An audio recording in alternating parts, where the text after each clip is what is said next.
조갑제 TV 시청자 여러분 안녕하십니까? 2022년 11월 16일 오후 1시 30분입니다.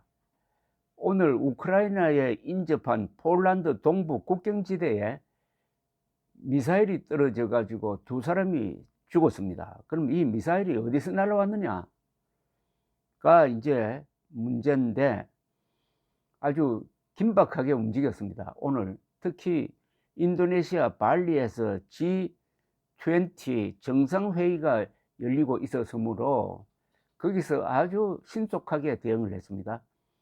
그런데 조 바이든 미국 대통령은 이 미사일이 러시아에서 발사된 것 같지는 않다라고 했습니다. unlike라고 했습니다.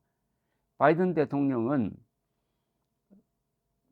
20개국 정상회의 참석자 방문 중인 인도네시아 발리에서 기자들 앞에서 정확히 무슨 일이 일어났는지 확실히 알아내도록 하겠다.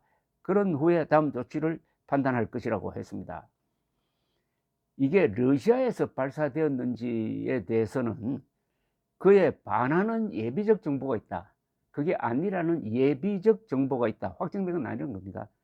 우리가 조사를 완전히 마칠 때까지 이야기하고 싶지 않다라고 했습니다.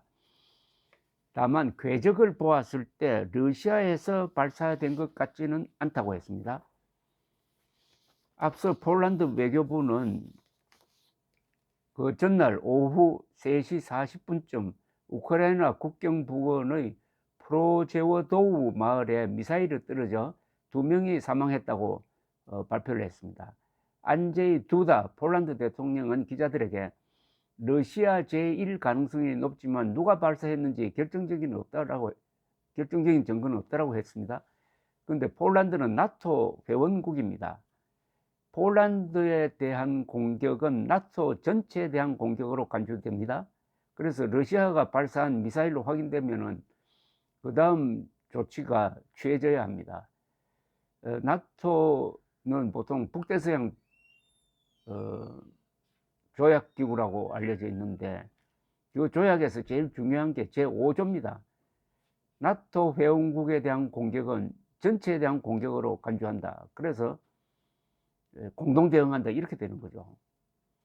바이든 대통령은 두다 대통령, 옌스 스톨텐베르크 나토 사무총장과 통화한 뒤 발리에서 주요 7개국 및 나토 긴급 정상회의를 소집을 했습니다.